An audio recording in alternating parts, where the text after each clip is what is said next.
श्री कृष्ण कहते हैं, जिंदगी बहुत छोटी है, समय बहुत तेज है। जिंदगी का कोई पल वापस नहीं आएंगी, समय में कोई पीछे नहीं जा सकता, इसलिए आने वाले हर पल का आनंद लो।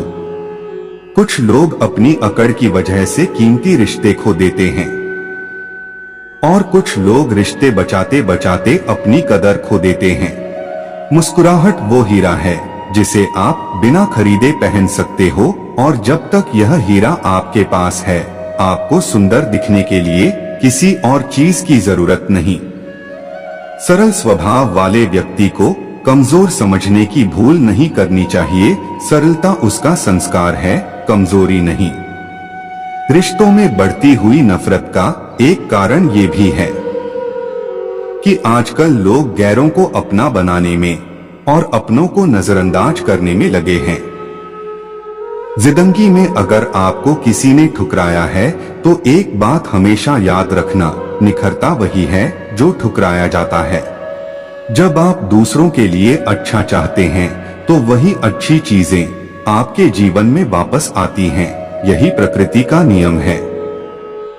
जिंदगी में कभी दुख न आए ये तो असंभव है, पर दुख में भी मनुष्य मुस्कुराए ये तो संभव है। पंछी घोंसला नहीं छोड़ते क्योंकि वो भी जानते हैं फिर से बरसात आएगी और पेड़ पर नए पत्ते आएंगे। जो हुआ उसे भूलकर नई शुरुआत करो और याद रखो, जिसका कोई नहीं होता उसका भगवान होता है। परेशानी आए तो ईमानदार रहें, धन आ जाए तो सरल रहें, अधिकार मिलने पर विनम्र रहें, क्रोध आने पर शांत रहें। यही जीवन का प्रबंधन कहलाता है। मुश्किल वक्त हमारे लिए आईने की तरह होता है, जो हमारी क्षमताओं का सही आभास हमें कराता है। कोशिश करो कि दोगले लोगों से गहरा संबंध ना रखो, क्योंकि ये नाराज होते हैं तो सीधा इज्जत पर वार करते हैं। ज्ञान धन से उत्तम है, क्योंकि धन की तुम्हें रक्षा करनी पड़ती है, पर ज्ञान तुम्हारी रक्षा करता है।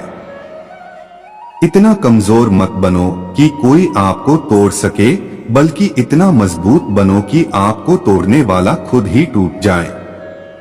जो आपकी सही बातों का भी गलत मतलब निकालते हैं, उनको सफाई देने में अपना वक्त बर्बाद ना करें।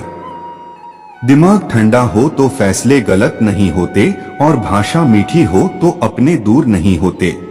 दुखी रहना है तो ये सोचो कि कौन है, कहाँ है, क्यों और कब है, और यदि आनंदित रहना है तो ये सोचो कि अगर ईश्वर है तो सब है। परिवर्तन ही प्रकृति का नियम है, इसलिए जो पीछे छूट गया उसका शोक मनाने की जगह जो आपके पास है उसका आनंद उठाना सीखिए। दौलत सिर्फ रहन सहन का तरीका बदल सकती है, बुद्धि, नियति और तकदीर नहीं। भाग्य से जितना ज्यादा उम्मीद करोगे वो उतना ही ज्यादा निराश करेगा, और कर्म पे जितना ज्यादा जोर दोगे वो हमेशा उम्मीद से ज्यादा देगा। कभी भी अपनी हार मानने से पहले एक आखिरी प्रयास जरूर कर लेना, क्योंकि उस समय आपके प्रयास के साथ साथ आपका अनुभव भी आपका साथ देगा और आप जरूर सफल होंगे। याद रखना, जो आपकी भावनाओं को समझकर भी आपको तकलीफ देता हो वो कभी आपका अपना नहीं हो सकता। जो दूसरों के चेहरों पे मुस्कुराहट देखना चाहता है, ऊपर वाला उनकी मुस्कुराहट कभी नहीं छीनता।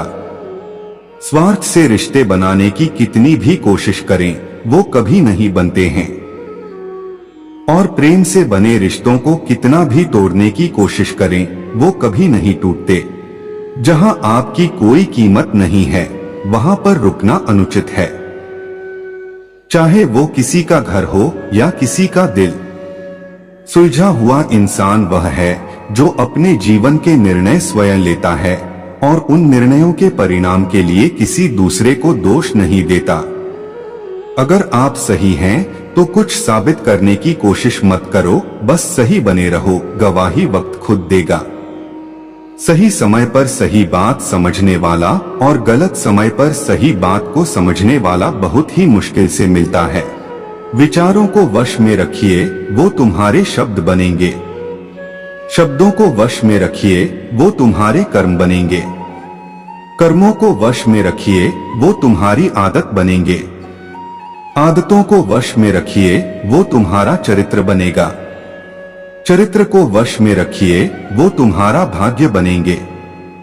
एक उत्तम जीवन के लिए यह स्वीकार करना आवश्यक कि सबको सब कुछ नहीं मिल सकता।